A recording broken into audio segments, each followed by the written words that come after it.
Welcome. This is the second and final session of New Fruit and 100 Blasts on some curious customs of Rosh Hashanah with Dr. Shana Strauch. This is part of a Luzman here at Drisha. I'll just turn this to you, Dr. Strauch, okay?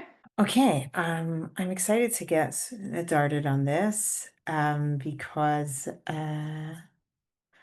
this sugya definitely took me down, I don't know what the right metaphor is, a deep and winding path that I'm excited to share with you. The many issues that come up with this sugya. And once again, we see how it,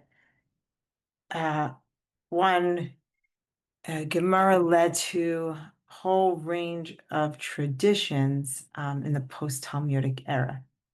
So we're going to see that happen as well. So today we're going to talk about, and today I made a nice a PowerPoint. So today's class is we're going to be understanding the number and order of, should be shofar, a blast. We're going to talk about how many blast we sound the shofar, and also when we do it.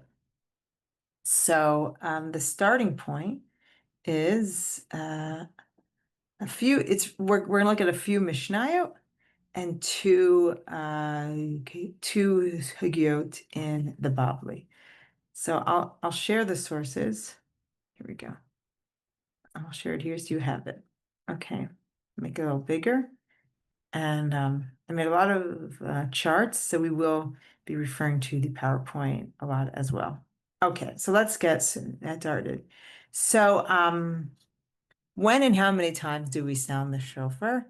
So that's subject of the last Mishnah in Masechet Rosh Hashanah, the tractate devoted to the holiday. Okay, so what does it say there? It's kind of a nice alliteration. Says Seder Tkio Shalosh Shal Shalosh Shalosh. So the order of the blasts is 3 sets of 3. Okay, 3 sets of 3 by 3. So what does this mean? Shalosh Shal Shalosh Shalosh. What's the first 3? So the first 3 is that we blow the shofar 3 different times. So what are the 3 times that we sound the shofar? Echad lemalchiot, says Rashi. Echad lezichronot, ve'echad leshofrot. The 3 different blessings that we say in Shmona Esrei, specifically Musaf of Rosh Hashanah. So 3 times we sound the shofar, 1 for each blessing. And what does that mean? Shal shalosh shalosh. And each of these 3 times that we sound the shofar, we do it in a group of 3. So Rashi explains, what does this mean? A group of 3. We do a tkiyah, v'tru'ah, v'tkiyah, l'kol echad ve'echad. So each of these 3 times that we sound the shofar, we do 3 blasts: a tkiyah, a tru'ah, and a tkiyah. So let's stop this Mishnah for right now, and then we'll come back to it. So, how did Rashi know that we sound the shofar at these 3 times? So that is actually the subject of another Mishnah, the previous one earlier one, I should say. We just did Mishnah Tet in the 4th parak. We'll now go a little earlier to the 4th Mishnah of this parak. So it says, Seder Brachot. This Mishnah tells you the order of the prayer that you do. And again, for us, this is now Musaf. There are some opinions that say this really should have been Shacharit as well. And you can read it in the sources you have. But I think it'll be a little easier to look at it in my trusty chart I made here. So there's 2 different opinions. So Rabbi Yochanan ben Nuri says, so what are the order of the brachot? So we have here, you say avot, that's Magen Avraham, the first bracha of Shmona Esrei. Gevurot, that's the second a blessing. Everyone agrees on this. Then you say Ata Kadosh, Kedushat Hashem, and according to Rabbi Yochanan ben Nuri, Kolel Machiot Imahem. At this point, you say, when you sanctify God, God's kingship that we do every time we pray Shmona Esrei, the Amida, the 18 benedictions. During that, a blessing, according to Rabbi Yochanan ben Nuri, that's when you would say the special Rosh Hashanah blessing of Machiot, accepting the kingdom, God's kingship, proclaiming God king. And it makes sense. Kedushat Hashem is sanctifying God, so that's a good time to do Machiot. So that's the view of Rabbi Yochanan ben Nuri. And so he says, then you don't blow the shofar during Machiot in his view. Rather, you then do the next bracha of Kedushat Hayom. That's when we sanctify the day, Takidashta. And that's when he says, Tokea, you sound the shofar. Then you do the blessing of Zichronot B'Tokea, Shofrot B'Tokea. And then you say, Avodah, that's Ritzeit, blessing 7. Number 8 is Hodah, that's Modim. And then 9, Bircha Kohanim. Okay, so that's his order. Rabbi Akiva disagrees. He says, no, when do we do the special Rosh Hashanah blessing of Machiot? We do that in Kedushat Hayom, when we sanctify the day, and that's when you blow the shofar, and he agrees about everything else. And his argument is, well, we're blowing the shofar because of the day. I mean, maybe you're right that Kedushat Hashem thematically goes with Machiot, of sanctifying God goes with proclaiming God our King. But we're only blowing the shofar because of the day. So that's Rabbi Akiva's view, and that is how the halakhah follows Rabbi Akiva. So earlier, the Mishnah already established that we sound the shofar 3 times during these 3 blessings. So that's what now our Mishnah is relating to. So now that we learned earlier, you sound the shofar 3 times. Seder Tekiot Shalosh. We now know that during each of these 3 times, it's shal shalosh shalosh. Each of these 3 times, you would sound the shofar 3. You would do 3 blasts 3 times.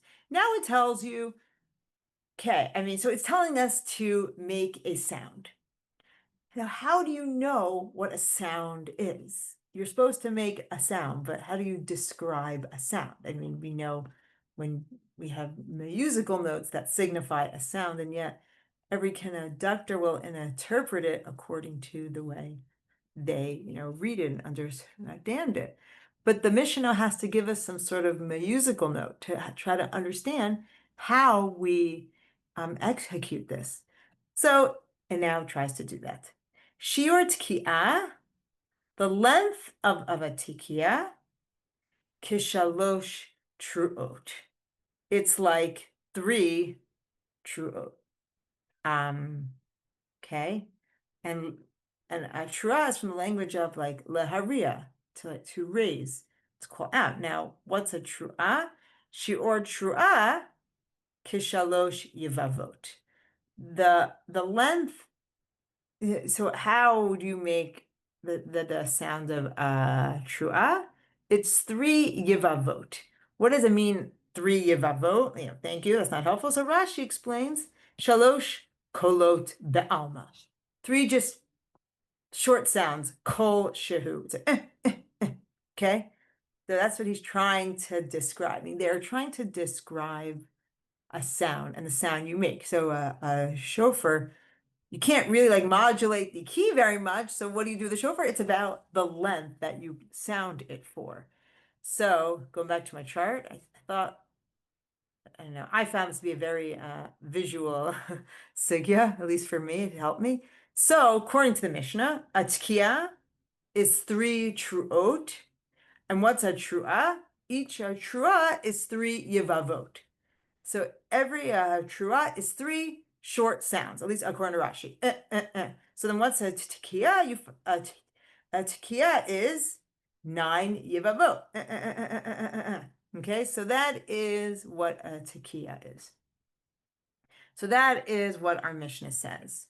Okay, and then going back to okay, and then it tries to give us a little more information here.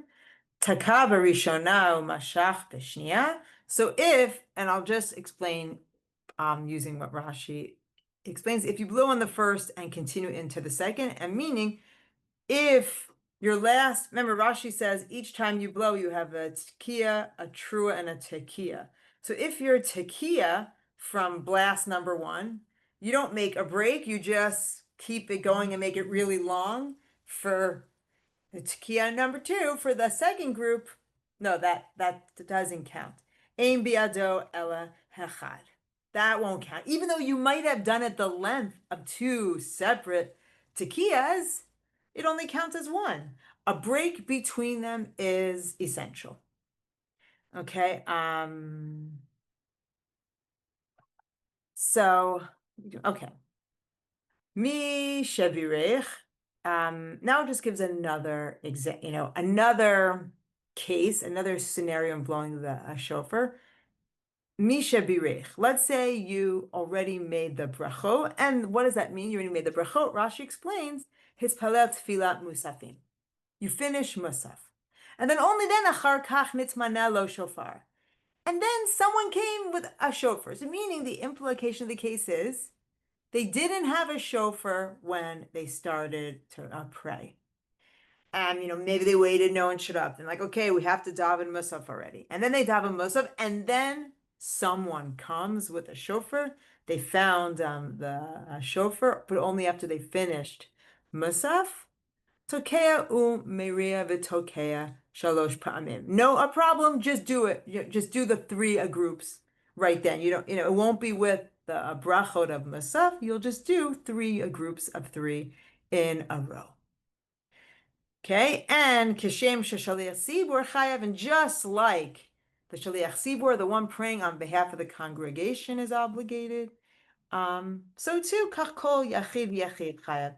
Every single person is obligated to hear the shofar. Or maybe it means sound the shofar. It's not clear. Everyone has an obligation. Because now Rabban Gamliel Omer Shaliach Sibor Matzias Rabbi Yedei Chobatam. The Shaliach Sibor, the person, the Hazan, he can sound the shofar on behalf of everyone else.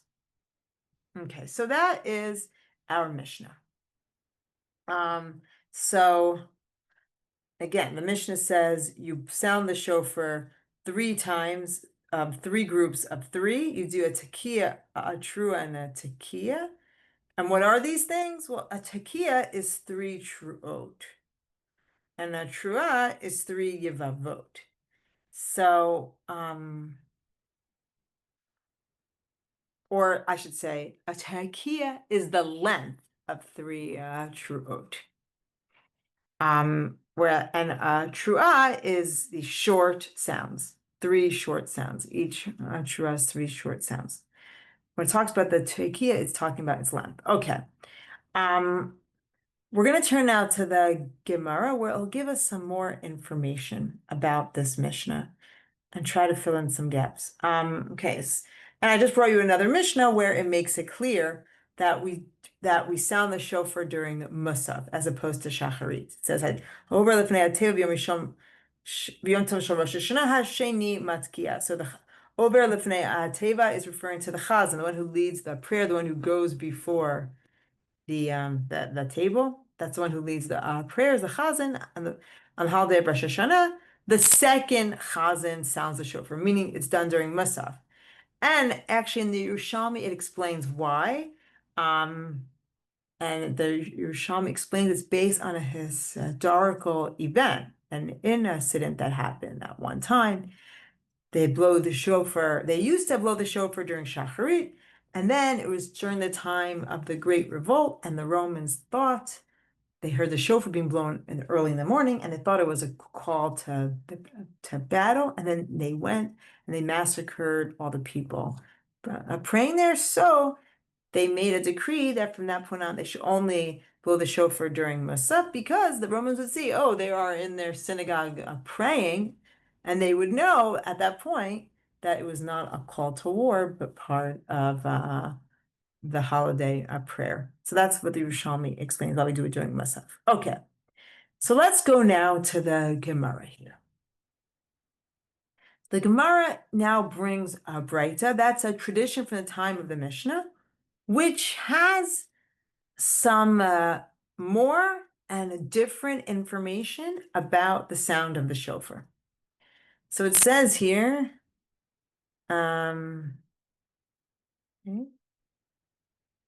Shior, so Gemara, Vehatanya, it's taught in a Breita. Again, that's an outside tradition from the time of the Mishnah. It's not in the Mishnah. Hatanya teaches in the Breita. Okay.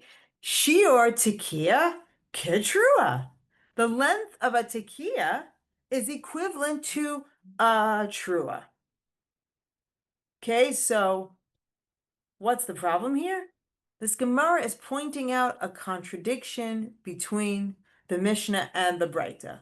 What's the contradiction? Our Mishnah says the length of a tekiah is like 3 truot, whereas the Breita is saying the length of a tekiah is like 1 truah. So that's a contradiction. Which one is it? Is it 1 or is it 3? Ask the Gemara. So the Gemara continues. Amar Abaye, so Abaye, who's a 4th generation Amora from Bavel, he resolved this and says, no, Tana Didan Kachashiv Tekiah Techulhu Bave. The truo Techulhu Bave. Tana Didan, our Mishnah, when it says shear tekiah kishlosh truo, it doesn't mean the shear of 1 tekiah. Rather, it means the shear of all 3 tekiot. The length of all 3 tekiot are like shalosh truot, is the length of 3 truot. Whereas Tana Bara, the outside teaching the Abraita, kachashiv chad bava, that's counting 1 tekiah, vitulo, and not more. So in other words, they're not contradicting each other. They're just talking about the tekiot in 2 different ways. The Mishnah is talking about all 3 blows, all 3 tekiot that are blown. That is a length of 3 truot, whereas the Breita is referring to 1 tekiah, length of 1 trua. So there's no contradiction. They're just talking about it in different ways. All good. So Abaye resolved that part of the Breita. However, the Gemara now continues. Okay. Shior a trua kishalosh yivavot. So the next part of the Mishnah said the length of a trua is like 3 short yivavot.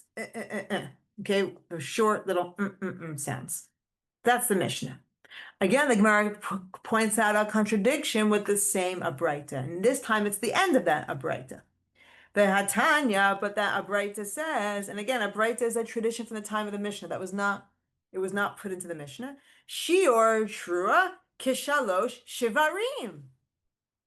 Says the Abraita, as opposed to the Mishnah, which says that the length of a trua is like 3 yevavot.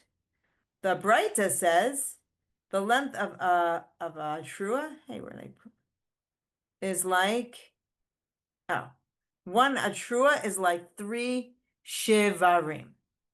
Okay. So that is different than a trua. And what's shivarim? Oh, I'm sorry, I forgot to give you the Rashi writes here. Aruchim mi yevavot. Shivarim are sounds that are longer than yivavot. Okay, so we have the Mishnah, and the first part of the Breita is saying that trua is the sound of 3 yivavot, whereas the latter part of the Breita says that trua is the length of 3 shivarim. That is the sound of, it's a longer sound than the short, yivavot. So that's a contradiction. And this time Abaye can't get out of this one. He says, yeah, Amar Abaye, Baha Vadai Peligi. He says, yeah, we can't resolve this one. There is a contradiction between between the Mishnah versus the last part of the Braita, the second half. So why is there a contradiction? Abai explains because they actually have a disagreement about how to understand a pasuk. Dichtiv, it says in the Torah about Rosh Hashanah, Yom Shura Yelachem. That's how it refers to Rosh Hashanah. It's the Yom of Tru'ah, the day of sounding the shofar, of calling out. Umitargaminan, and how do we translate Tru'ah? Yom Yevava Yehoe Lachon, a day of crying. How do we know Yevava means crying? Uketib be'ema de Sisra says in Sefer Shoftim regarding the mother of Sisra. Who is Sisra? That was the general. Was it? I think the Moabites. Who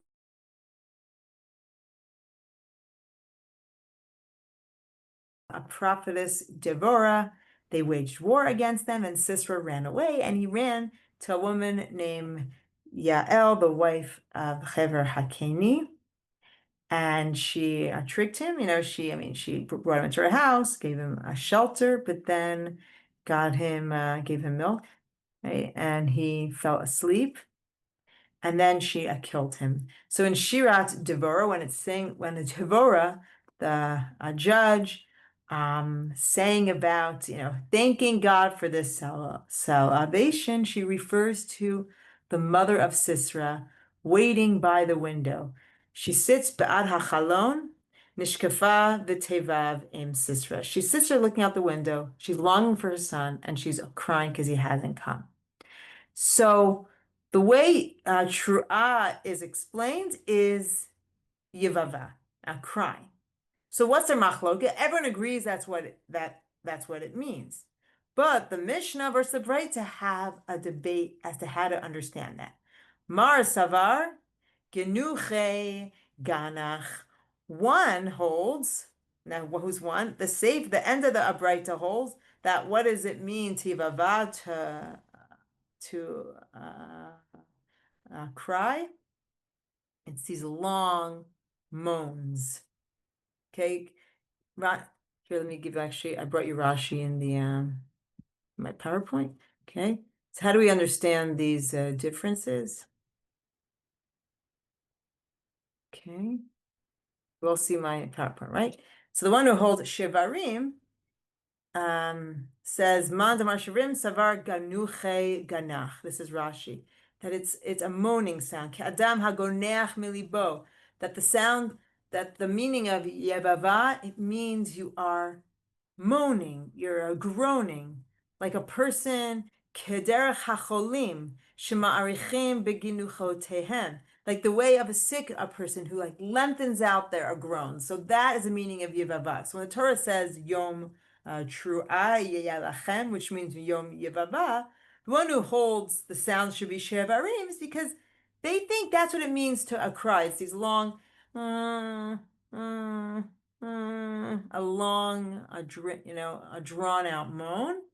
Whereas the other one holds, the one who says that a truah is a kolo ba'alma, it's yivava, they hold yilulei yalil.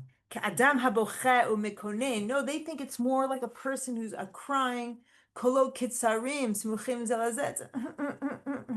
That kind of cry, short, staccato like cries. So the debate as to whether the sound and the length of a tekiah should be like a truah, what we call a truah, which is the short yevavot, or if it should be shivarim, longer groaning sounds, is based on their debate as to how we define a cry. Is it a short cry, like a short, broken up cry, or is it more like the groans of a sick person? That's what the debate's about. And so the Mishnah, which holds that the sound of or the length of a tekiah is like 3 truot, which is 3 yevavot, that's how they understand Yom Truah Yelachem. It's like a person who's crying. Whereas the one who understands the length of a tkiyat could be like 3 shivarim, holds that the way we understand Yom Tru'ah, a day of crying, it's more like a drawn out groan. So that is how that's how Abaye explains these two different opinions, and it's based on the fact that the mother of Sisra is described as crying, and so the Gemara. So the two opinions are, how do you define a cry? And based on those two different ways to explain it, arises these two ways to sound the shofar. Now the Gemara here continues, and we're gonna skip it. It goes on a little lengthy as to how we know that we blow the shofar 3 times in each group. That explains that first you have to sound a kol pashut, a straight sound, and then you do the truah, however we define it. So the Gemara goes into a few different homilies as to how, a few different drashot, from where we learn that you blow a blowing both before and at the end of each set. And for the sake of time, we will skip it. But a little later on in the Gemara, there's another discussion which once again relates to the sound of the shofar. So this is on the next daf, Lamed Daled Amud Aleph. The Gemara here reports the following. Itkin Rabbi Abahu b'Kesari. So Rabbi Abahu, he's a 3rd generation Amora from Eretz Yisrael. He made a decree in the city of Caesarea. It's a coastal city in Israel where Rabbi Abahu, he lived, he was active there. There is even, can go to there nowadays to see the archaeological city that was there, even see his shul. There's even a big mini Colosseum. If you've ever been there, recommend it. Okay, so anyways, he made the following decree. Tkiya, shlosha shivarim, tru'ah, tkiya. Okay, so he made a decree. When you sound the shofar, you should actually do 4 blasts. Blow a tekiya in the beginning because you need that, as I just said before. You have to do the plain one first. Then do 3 shivarims. Then do a tru'ah. And then end it off, obviously, with a tekiya like you have to do. So he's saying, you know what? Do 4 shofar blasts. That is his decree. That's what he said to do. So what does it sound like Rabbi Abahu is doing? Why would he make this decree? It sounds like, he wants people to be make sure they fulfill both opinions. We saw that there's 2 different views about what the sound of truah is. And let's cover our bases. Just do them all together. Just make sure, to play it safe. And this lets people fill both opinions. But now the Gemara has a problem with this. Manav Sheikh, like, what are you thinking here? Asked the Gemara. What is the logic of this? If the truah is really the right sound, if a truah is really the do, then levit kia truah utekia. Then you should just do tekia, truah, and tekia. But if you think shivarim is the right one, then levit kia shlosha shivarim utekia. Meaning, but you're not doing anything right. Doing tekiya, shvarim, atrura, and tekiya is not like either of them. They can't both be right. So if you think atrura is the right one, then you're doing it wrong. If you think shvarim is right, you're also doing it wrong. So how could he tell you to do both? And it seems, okay. So answers the Gemara misbakale iganuche ganach oyuliyalio. So he's not sure which is the right one to do. And because he's not sure, they can't both be right, but he doesn't know which one is right. And since we don't know that, do both. But now the Gemara continues a challenge, this time by Rav Avira, who's a third generation Amora. Matzkifla Rav Avira. But he says, Dilme Yelule Hava. But maybe the correct blast is the true, is our true. The kamaf sik shlosha shvarim ben trua l'tekiya. In which case, if the trua is right, then doing shvarim after it is separating the trua from its final tekiya. It's a hefsek. It's a break, and that's not okay because you have to have the final tekiya come right after the correct trua. So if you're doing both, then you're not doing anything right because you're creating a break between the blasts. So answers like Gemara, no, it's okay. Tahadar avitkia trua utkia. Because aside from doing what we'll call tashrat, tkiya, shavarim, trua, and tekiya, you also do tkiya, trua, and tekiya. So you're okay. So even if the shavarim is a hefsek, you are covering your bases by doing a tkiya, trua, and a tekiya. So now Ravina asked the opposite question. Well, but what if shavarim is right? And if shavarim is right, then the trua is creating a break between the shavarim and the tekiya. Again, it's making a hefsek. So again, the Gemara answers the same way. Nope, no problem.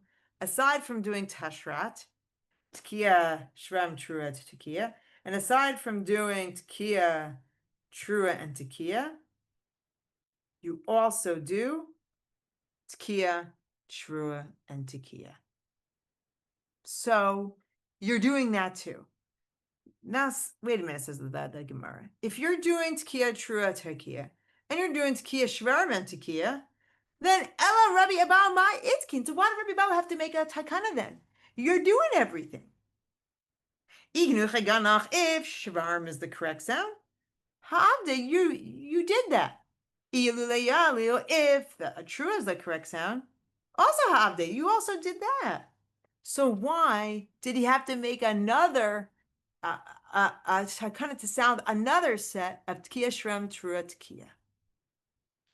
So answers the Gemara misfakale. Dilmaganach v'yalil. He has a safek. His safek, his doubt isn't maybe shavarim is the right way, or maybe trua is the right way. What's his doubt? Maybe it really is a trua and a shvarim.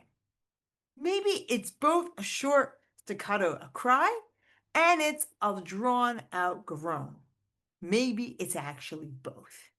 And since maybe it's both, then maybe we should actually blow a trua and a shvarim, or shvarim and a trua.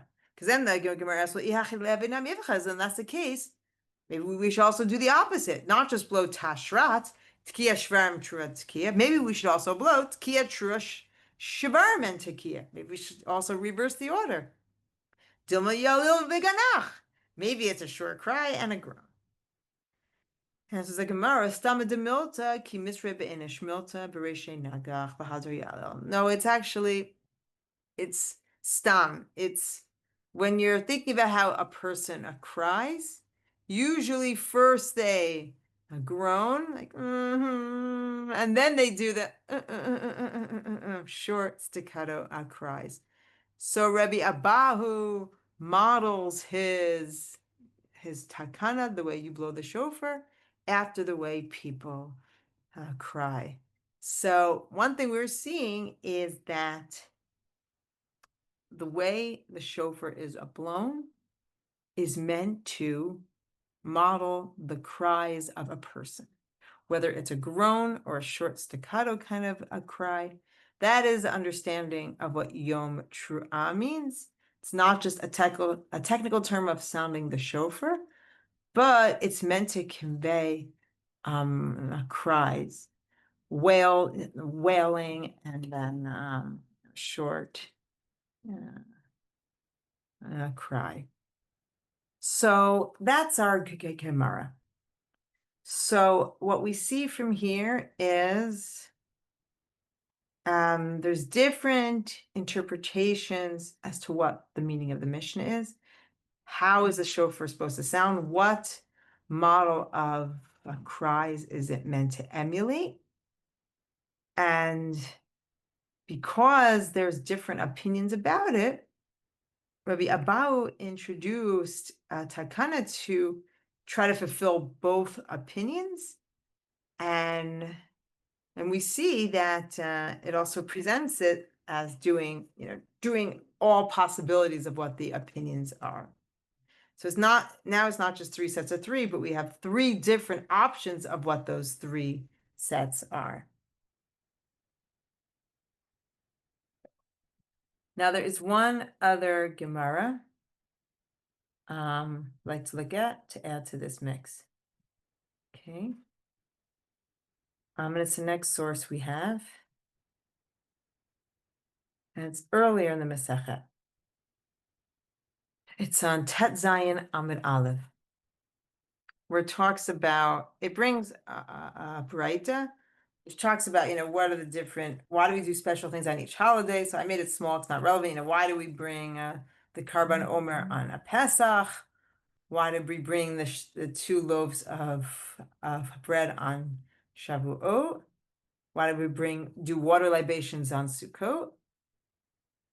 And then it says, Ve'amru lefnei Rosh Hashanah malchuyot zichronot v'shofrot. And on Rosh Hashanah, we have the special mitzvah of Rosh Hashanah of malchuyot zichronot v'shofrot, kingship, remembrance, and shofar. Why do we have those? So malchuyot kedei shem tamlichuni aleichem. So kingship is so that we, establish God's kingship over us. Zichronot, kedei shela zichronechem lifnei l'tova. Remembrance, so that God remembers us for good. Ubama, and how do we want God to remember us? Shofar, through the shofar. So that's why we have these 3 blessings on Rosh Hashanah. Okay, and then we have Rabbi Abau talks about why do we blow the ayil, the horn of a ram, to remember Akedat Yitzchak, to remember God, Abraham's almost sacrifice of his son Yitzchak. And now we'll get to the part we need. Amar Rabbi Yitzchak, and Rabbi Yitzchak says, Lama tokim b'Rosh Hashanah. Why do we sound the shofar in Rosh Hashanah?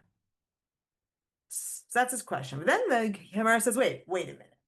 Lama tokin, why do we blow the shofar? Rahman Amar Taku, because the Torah says to blow the shofar. What do you mean, why do we blow the shofar? Ella, Lama Mari'in, rather, why do we, raise our voices, cry, Mari'in, Rahman Amar Zichron Tru'ah. The Torah says, the Torah calls Rosh Hashanah Zichron Tru'ah. Ella, no. So what, Rabbi Yitzchak's question, says the Gemara? Lama token umiriim kishehem yoshvim. Why do we blow the shofar with a tikiyah and a tru'ah and a cry sound when we are sitting? V'tokin umiriim kishen omdim. And why do we sound the shofar with a tikiyah and a miri'ah and a crying sound when we stand? Why do we do it twice, both sitting and standing? Answers the Gemara, Kedei la'arvev hasatan. Why do we blow 2 sets, 2 different times? And the answer is to confuse Satan.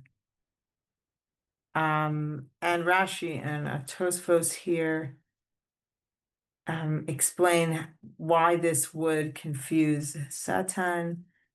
Maybe because it's doing it at a different time. So Satan, who is the one who points out all our bad things about us, will be confused that it's not the right time. So the Satan will, not have the chance to say all the bad things we have done.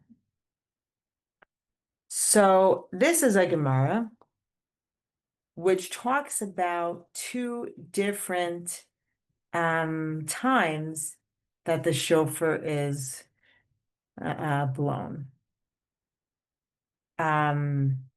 It's blown both while while the people are standing, and it's also blown while the people are sitting. Now, what this refers to, we will see Rishonim talk about. But there's a question here. Let's get back to my PowerPoint.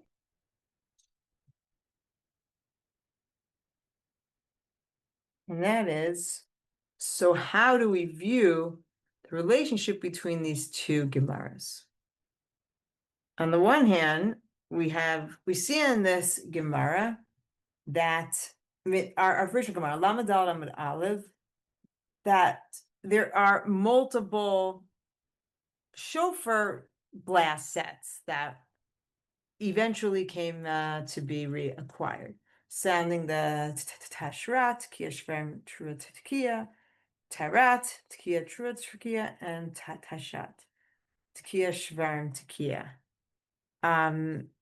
And then we see this other Gemara saying that there's two different times people sound the shofar, standing, while they're sitting, and while they're standing. So how do we view this? Are these Gemaras related to each other? So there's one kind of school of commentaries who think, yeah, these are related, meaning they see Daf Tet Zayin as a result of Daf Lamed Daled. In other words, because of these decrees to sound the shofar multiple times because we're unsure of the sound, that led to sounding the shofar while standing and sounding the shofar while sitting. That led to the decrees due to the lack of a clarity about how the shofar is supposed to sound, led to doing it multiple times, which is what the Gemara on Tet Zayin here is describing.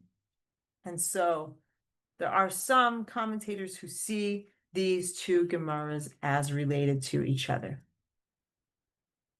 And those are really the opinions that we're going to be looking at right now.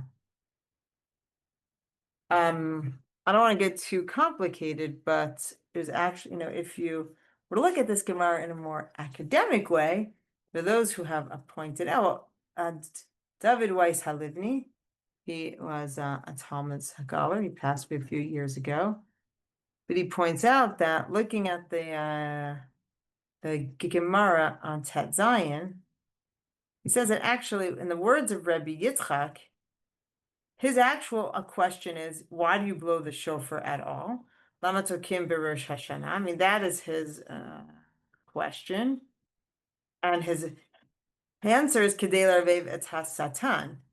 Whereas everything else, everything in between here is not his words, but it's the words of the editors of the Gemara.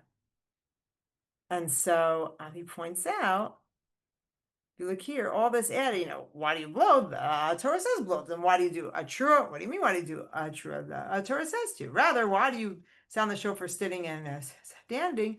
Though the red here is not his words. That was added by the editors of the Gemara.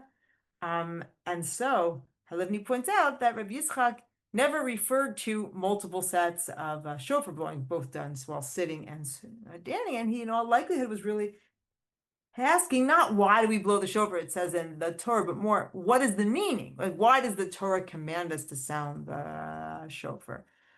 So that's how he understands it.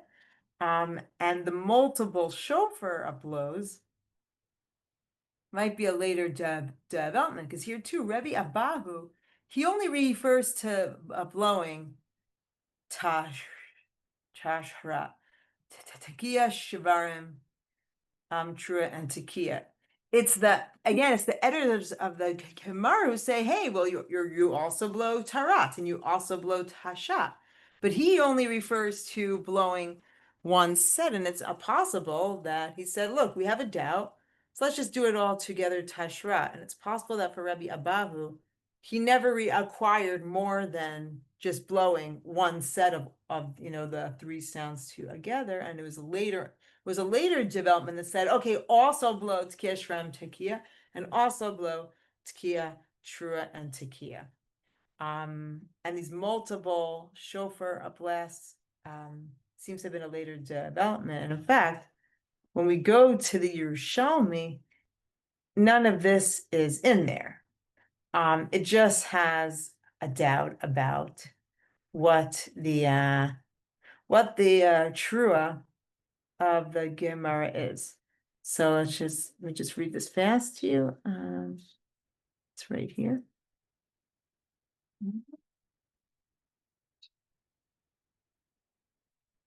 So first the Gemara says, Amra b'dificha achat. Let's say you sound the shofar in one breath. That's what the Gemara points out.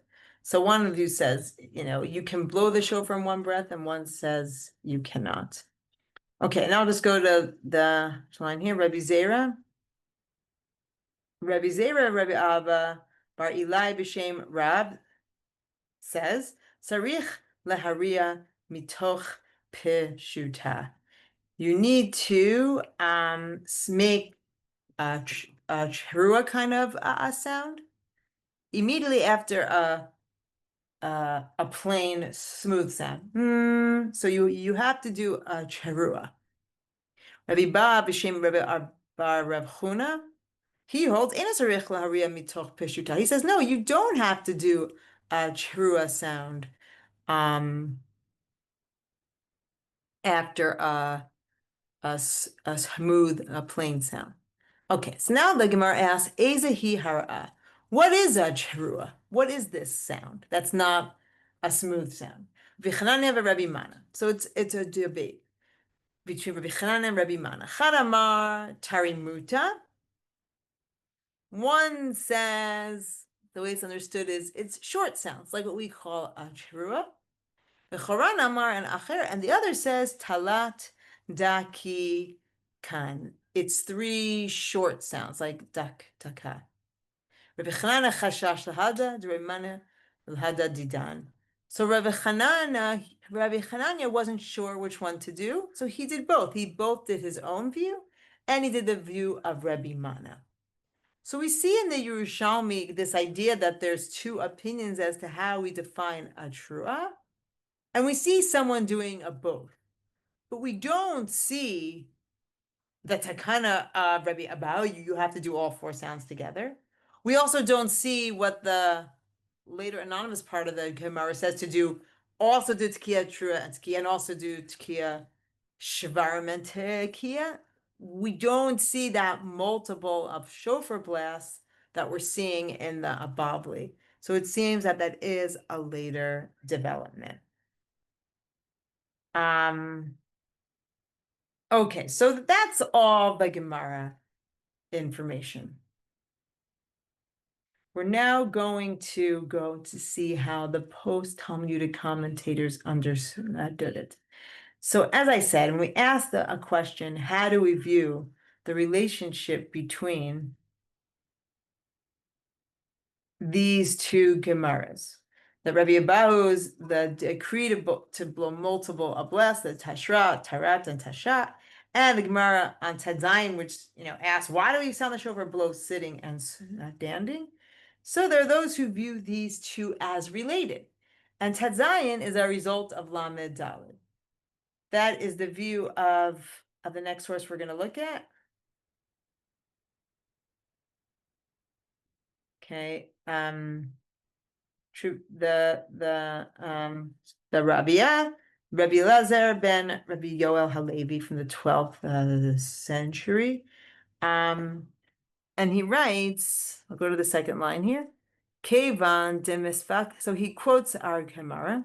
Okay, first says, okay, Kevan demisfak alam v'takanta de Rabbi Abahu domad tashrati kar b'havit.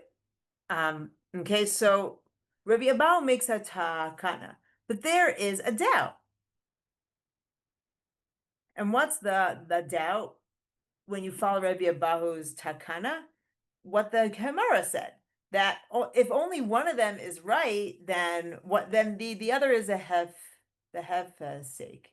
Okay, so if the trua is the right sound, then the shvarim is making a break between the tekiya and the trua.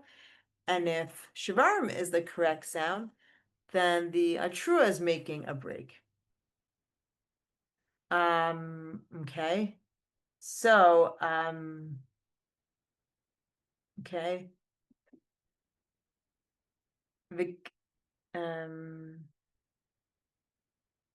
So that is the problem when we do the four blasts together by machluyot, zechronot, v'shofarot.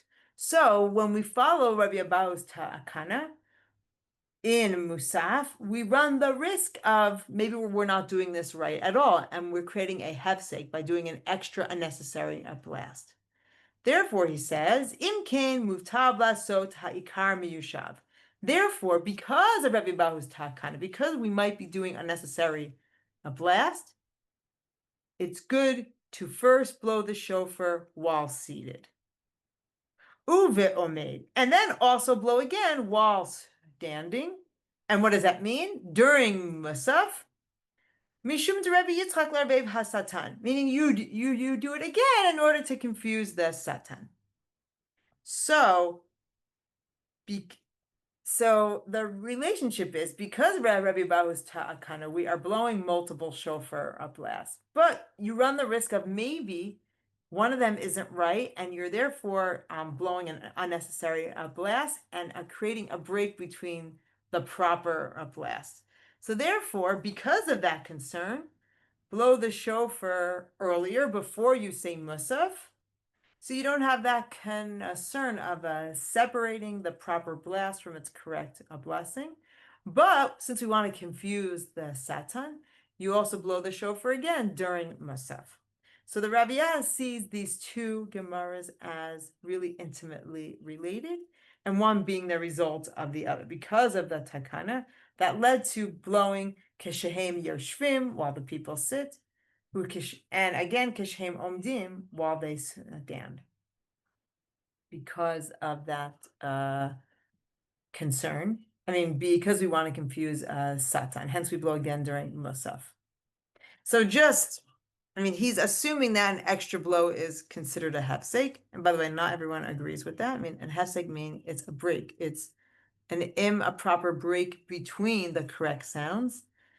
He also, he's assuming also that Rabbi Abahu's takana predates the Gemara Rabbi Yitzchak. Okay. Now we'll see that not everyone agrees with this, but the connection between these two Gemaras does seem to be a common thread among many of the post-Talmudic commentators.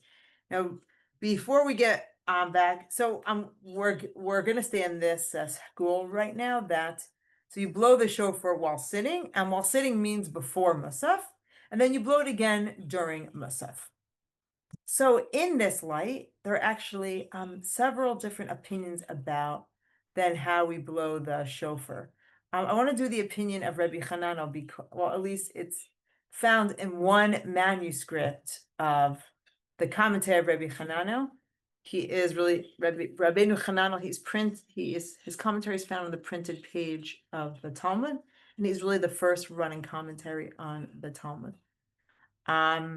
So he and again, this is not found in the printed edition of Rabbeinu Hananel. It was only found in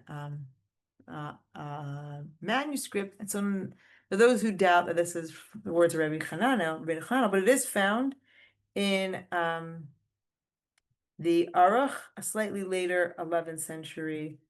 Rabbeinu Hananel lives from the end of the 10th century, like around 990 to mid 11th century, 1050. And the slightly later work known as the Aruch by Rabbeinu Natan ben Yechiel of Rome. He lived a little later. He cites this as well. So if it's not Rabbeinu Hananel, it's found in the Aruch. So what does he say? He brings us again. Why do we sound the shofar when we're standing and sitting? He cites the Gemara Kadei Vev Tasatan. We want to confuse the Satan.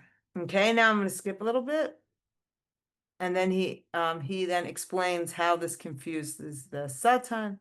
He Looks like he's quoting from the Yerushalmi, though it is not in the Yerushalmi. And it might be the right text might have meant to be Yerushalayim. This explained Yerushalayim, and a scribe made a mistake. Anyways, he continues. Mikan anu lamdim deba'inan tlatin ba'amida kemo tlatin b'yeshiva. And from here we learn that we need 30 shofar blasts while standing and 30 shofar blasts while sitting. And there are those who are strict and do the following. Tlatin kadiatve, 30 while sitting. Okay, that's the first set. Slotin belachash. They then do 30 quietly. What does it mean 30 while quietly? What do you do quietly? During the private recitation of Musaf. So when people are saying their own, here I'm going to put this to one page here. They do, so 30 blasts before Musaf, then 30 blasts during everyone's lachash, quiet recitation of Shmona Hesrei, v'tlatin al haseder, and then 30 in the order, meaning 30 during Chazarash Hashatz, when the Chazan repeats Shmona Hesrei, okay? And then he says, Yerushalmi, again, this is not found in Yerushalmi, it writes, Mea pa'ayot pa'atai ema de Sisra, says, somewhere, it's not in our Yerushalmi, that the mother of Sisra cried 100 cries. And therefore, he says, V'alin eser inun kishe gomrim kol hatfila kol tki'ah di'chad. Okay, so therefore, because she cried 100 cries, we add on another 10. Kishe gomrim kol hatfila. We add on another 10 a blast when we finish the our davening, our musaf. And how do we get to that 10? Tashrat, tashat, tarat, v'hein meya. And then we get to 100 a blast. Okay, so according to Rabbeinu Hananel, he says, based on this Gemara, we see that we blow the shofar while sitting and while standing, because that's what the Gemara had said, right? That's what it said. Why do we sound the shofar sitting and standing? Based on it says, okay, so this is what we do. We do 30, we'll just look at this side, 30 while sitting before Musaf. Then you do 30 during the silent recitation of Musaf. Everyone's silent recitation. Someone's going to blow the shofar, and there are in Sfaradim and do that. Then you do 30 more blasts during Chazarat Hashatz, during the repetition of Shmon of Musaf. And then you do after the tefillah, you do 10 more blasts to get a nice even 100. To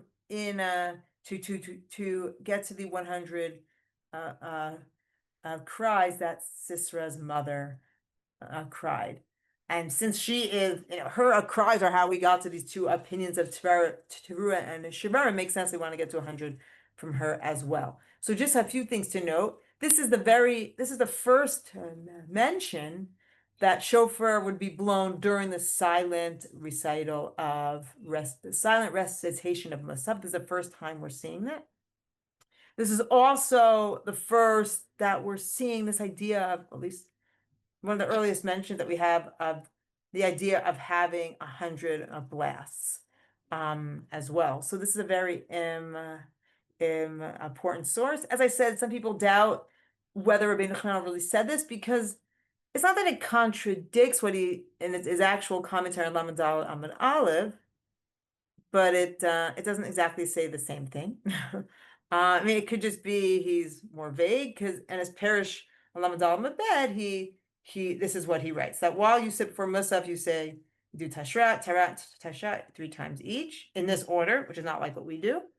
And then he just says, and during Musaf, you do Tashrat by Malchiot, Tarat by Zechronot, Tashat by Shofrot. He makes no mention of silent versus the out loud repetition of Musaf. He also does not mention the 10 you do after Tefillah.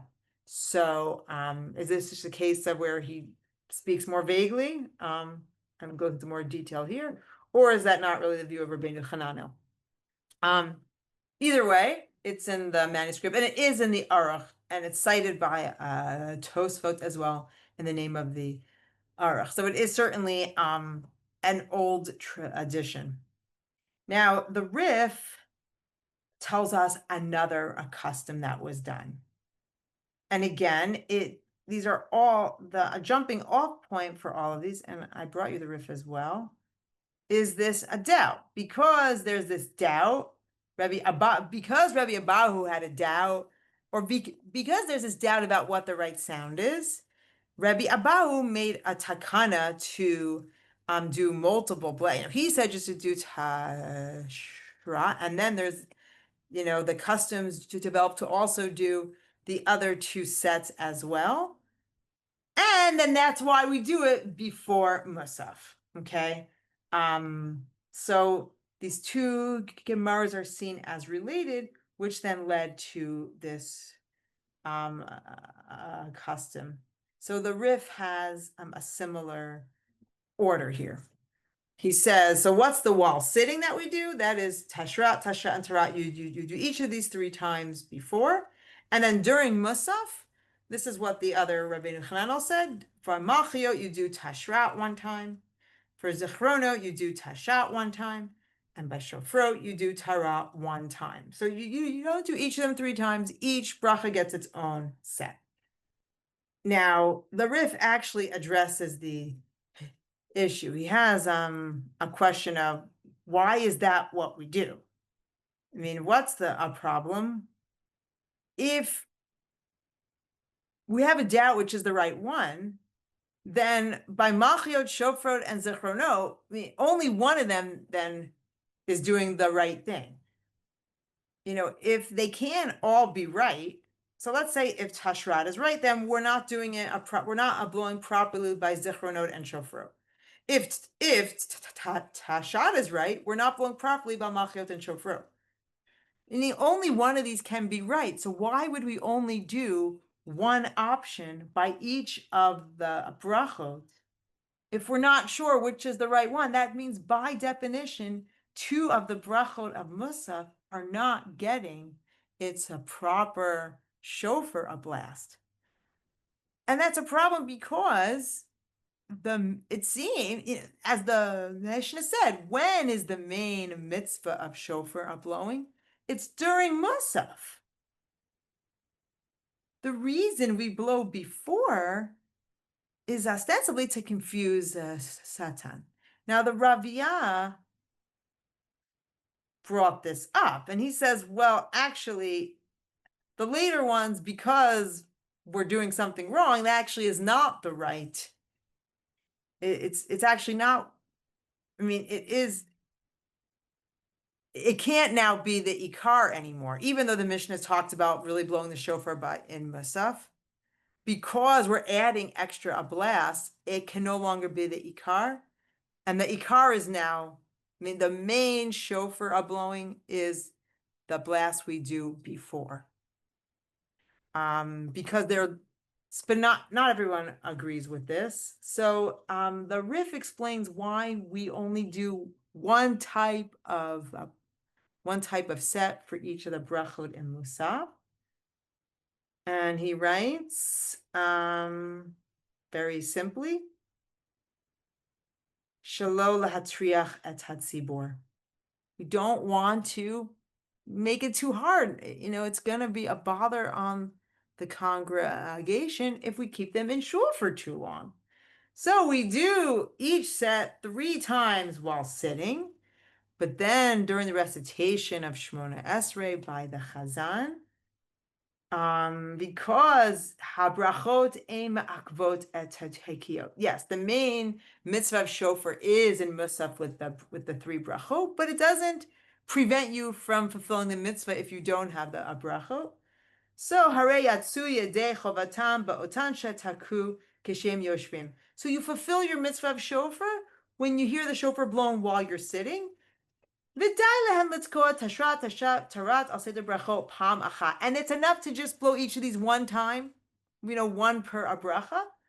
Because we don't want to bother people. It's too much. We do each of the blast by each of the brachot. He says, this isn't me, I'm not making this up. This is the minhag. This is what everyone does. Even v'shtei yeshivot, even in the two Gaonic academies.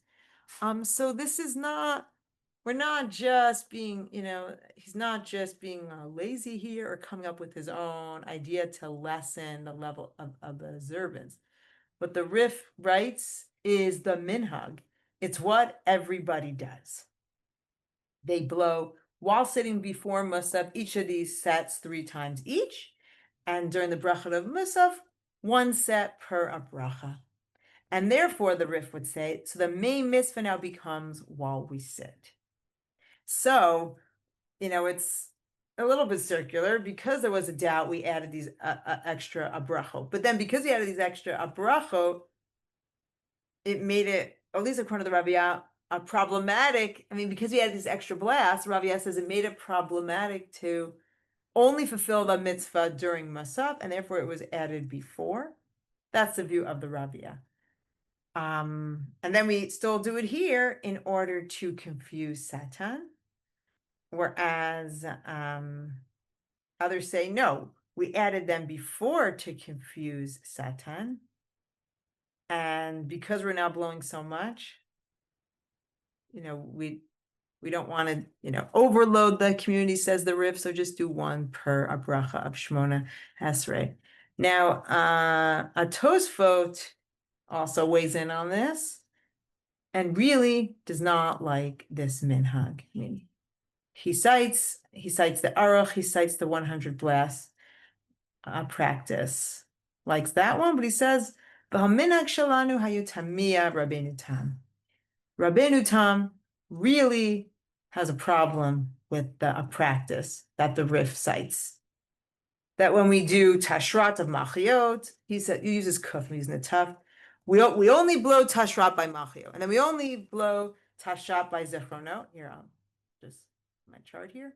The fact that we're only doing 1 set per each of the brachot of Musaf, Rabbeinu Tam has a problem with that.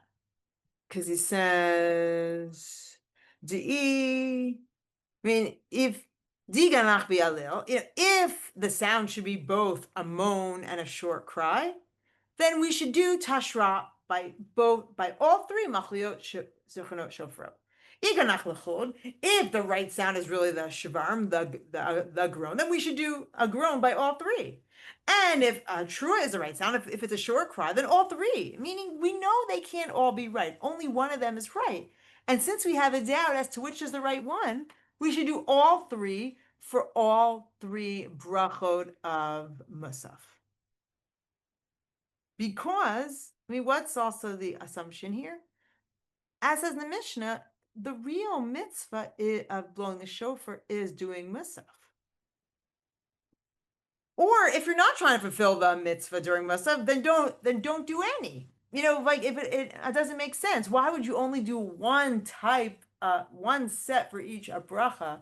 That means by definition you're not doing it right in the other 2 sets. Okay. So actually, there's not a real resolution, and Rabbeinu Tam, therefore, he had an idea. Rabbeinu Yaakov ben Meir, the grandson of Rashi, and writes here, "Hinhig Rabbeinu Tam bimkom." Here, let me get it back for you. So therefore, Hinhig Rabbeinu Tam bimkomenu, l'tkoa gam zechrono v'ashofro tashrat. So Rabbeinu Tam therefore said, you know what? He changed the minhag, and he said by machuyot, by zechronot and shofrot, he also added tashrat. So by machuyot, that's the same as the common practice blow tashrat. By zechronot, blow tashrat, but then he also added a tashrat there. In case Trua is right, in case Shivam Trua is right, he's not concerned about the hefsek problem, Rabbi I mentioned. And by shofrot, Rabbeinu Tam says you do Torah and you also add tashrat to it. So Rabbeinu Tam saw the same custom that the Rif wrote about, and the Rif was okay with it. So this is what everyone does. This is what they did in the Gaonic yeshivot, and it's okay. So he could live with it. Rabbeinu Tam, however, he wasn't okay with it. So he didn't want to completely uproot the minhag. So he doesn't do all three each time, but he adds tashrat to all three of them. And he says, Veleka ela hefsek. And then therefore the only issue will be hefsek. Whereas the Rabbi Yaakov, that was a really big deal. Rabbeinu Tam is not really concerned with hefsek. And this way he doesn't, and he writes here, they shalo lishnot haminag bioter. He didn't want to deviate from the common practice too much. But he just wasn't comfortable, just did not think it made sense to just do one type of set for each of the brachot of Musaf. And then he, Tosfos tries to, give an explanation for the logic, and we could spend, many weeks on each of these. But so now I just want to put everything we've done together before we get to another really interesting parish. So let's put this all together. So the Gemara on Tadayan said, Tokim Miriam Kishim Yoshvim. So we blow the shofar when people sit, and Tokim Miriam Kishim Omdim, we all blow the shofar when we stand. And the reason for that is Vev HaSatan, to confuse Satan. So there's something common to what we saw between Rabbi Nachman, Rif, and Tosfos. So this is their commonalities. They each read, you blow the shofar while sitting as, what does it mean? While sitting, you blow the shofar before you daven musaf. That is how they all understand blowing the shofar while sitting. And what do you blow? You blow all three sets, tashrat, tashat, and tarat. You do it 3 times. And why do you do all these? So that is per Rabbi Abahu. I should have 2 B's. Okay. So it's combining the 2 Gemaras. Why do you blow all? So the Rishonim read the 2 Gemaras in light of each other. We blow, 30 a blast, 3 different types before Musaf while sitting, Kishem Yoshvim, because of this takana of Rabbi Abahu and the questions that were raised against him. Okay. Then what about the Gemara that says, and we also blow the shofar while standing? So that is, according to most, both the Rif and Tosfos, that's the shofar blown during Chazar Hashas, when the Chazan repeats Shmon Esrei. Rabbi Nachman also adds, and you also do it during the silent Amida, and there are still, customs which do that.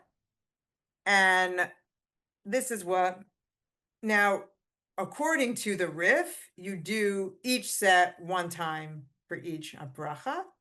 The Arachan Rabbi Nachman says you do all 3 times to get a total of 30 blasts for each of these. Okay. And Rabbeinu Tam, he had a personal minhag he instituted the minhag to also add tashrat to zechrono and shofar. Okay. So blowing the shofar before Musaf. Then you blow the shofar during Musaf. And then what is to confuse the Satan? So Tosfos explains, this reason is why we blow the shofar before. Because the main mitzvah is during Musaf. We blow the shofar before to confuse the Satan. But once we did that to confuse Satan, then the other said, at least the Rif, we saw Rabbi says you don't really have to do it during Musaf anymore. Now, Rabbeinu Tam was bothered by that and thinks, no, you still have to do it well during Musaf. Okay? But so they have disagreements, but they agree overall how to read this Gemara. Okay? Now, not everyone agrees with this, however, and there is another really fascinating, at least I think it's fascinating, way to read this Gemara. And that is by Reb Zerachia Halevi, the Baal HaMeor, who lived in Provence. And he often has just very pishat and also, creative ways to read Gemaras. And if you want to feel inadequate, he actually wrote this really monumental commentary when he was like 19 or 21. I mean, really, really young. Now, he's not so well known because the Ramban, Nachmanides, came after him, was such a towering figure that he sometimes really overshadows him. But what's pretty amazing is that the Ramban Nachmanides wrote a commentary arguing the Baal Ma'or called Milchamot Hashem, the Battle of God. And if he took the time to write a commentary arguing the Baal Ma'or, that says something about the Baal Ma'or, that it's a pretty, that he's a heavyweight. And it's always very meaningful for me to learn the Baal Ma'or because my Rebbe, Reb Moshe Khan, Zachron Lebracha, he tried to pick sugyot that had a Baal Ma'or and a Milchamot Hashem on it because they're just such complex commentaries. So we'll just do a little bit here. I brought you much more sources than we could possibly follow, but it's just to whet your palate, and you can continue this on your own. So he writes something really interesting. So he writes about the different minhagim, and he actually writes that when he was a kid, though as I said, he was pretty much a kid when he wrote this. But now he writes about the Rebbe Yitzchak line. And he says he has a problem here. So he cites the Gemara. Why do we, blow the shofar standing and sitting? So he says, Yesh b'shtaktim b'shmuel zal, sidish, I don't know, gimayom. So he said, we have to understand, so which are the blasts that were instituted to confuse Satan? And I'll just say it out loud. If it's the ones that we blow during Musaf, that seems to be the main mitzvah. And so those are the Torah blasts. I mean, it seems to be what, that is how we fulfill the biblical obligation of sound the shofar. So clearly the ones that are Musaf were not added just to confuse Satan. But then he says, but then if the ones that we blow before Musaf were just instituted to confuse the Satan, he has a problem with that. Well, then how do we start with them? I mean, those are the ones we're making the bracha. That's what we say, the bir chala mitzvah, let's call it shofar. So, or the shema shofar. How, if those blasts before Musaf were only instituted to confuse Satan, how could those be the shofar blasts that we start with and make the bracha on? That doesn't make sense, says the Baal Ma'or. Therefore, he says, everyone's been misunderstanding what miyushav means. He says, no, the blast you do while sitting, it doesn't mean before Musaf. Rather, it's shehem yoshvim elatzikoshetokim beseder brachot betfilat shaliach sibor. Sitting is not referring to sitting before Musaf. Sitting is referring to the people, the congregation, during Chazarat Hashas, when the people sit. Yeah, the Chazan stands, but everyone else is sitting. So Tokim Im Keshem Yoshvim is referring to the blast done during Musaf, when the congregation is seated. And then what is the blast they do while standing? He says, well, Mu'mad,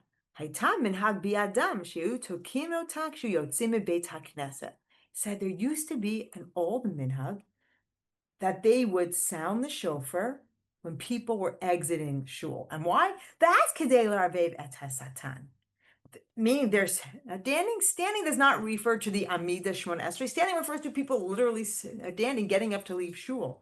And that is when they would add another set of shofar, a blast, to confuse the Satan. And that is what Rabbi Yitzchak is referring to when he talks about why do they sound the shofar sitting and standing. Sitting was during the Chazarat Hashas, and standing was when people were leaving shul. So now, what's Kedei L'Arbev Et Satan? It's those blasts that were blown upon leaving shul. And so what Rabbi Yitzchak, what Yud Daled is referring to, what Ted Zayin is referring to, unlike the Raviah, the Baal Ma'or does not see these two as related. These two Gemaras are talking about different things. Why did they blow the shofar standing and sitting? The question isn't while they're blowing while sitting. The question is, why do they blow it while standing? That's the emphasis for the Baal Ma'or, for Reb Zerach Halevi. So they added this extra set later on when they were leaving shul to confuse the Satan.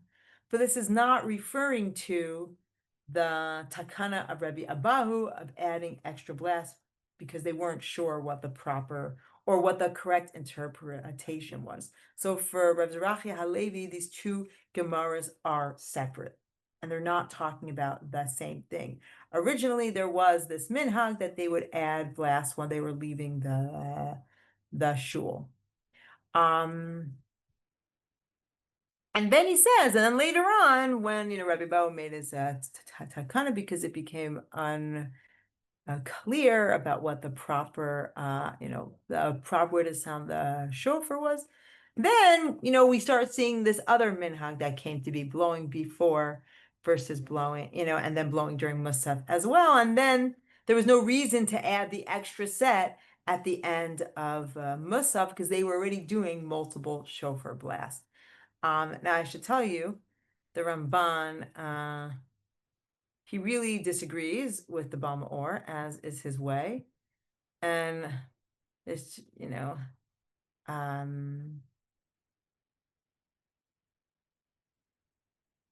he disagrees on many points, which I didn't go into for the time.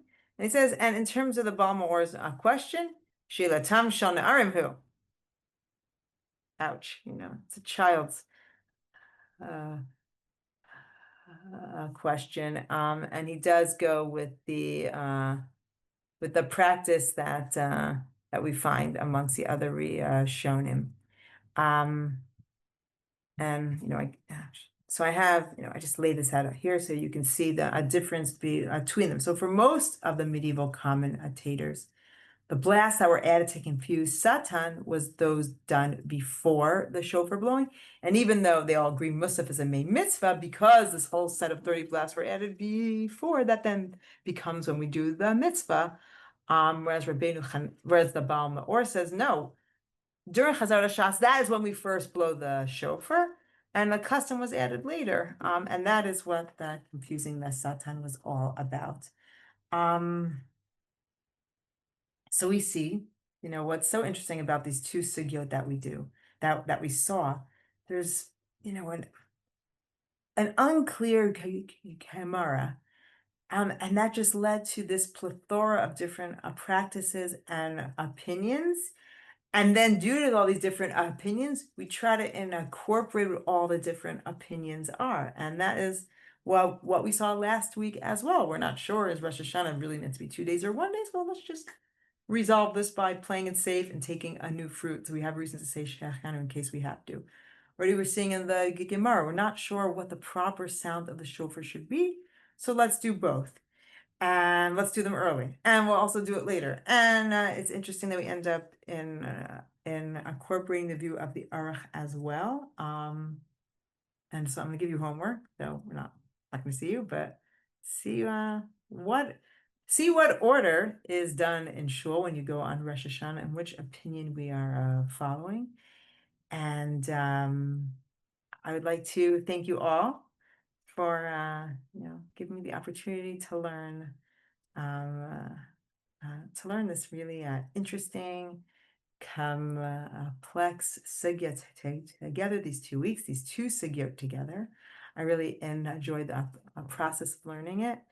And I hope you gained as well. So wishing you all Shana Tova, and hopefully it will be a year of blessings. And we're once again, we can see there's different opinions and we can hear each other's opinions respectfully and realize that all these different opinions, we work together and can attribute not only to our Rosh Hashanah, but to our shared experience. So thank you all so much. And if you have any questions, please feel free to write. And we'll see you. Shana Tova. Thank you so much. Shana Tova. You too. Lehitraot.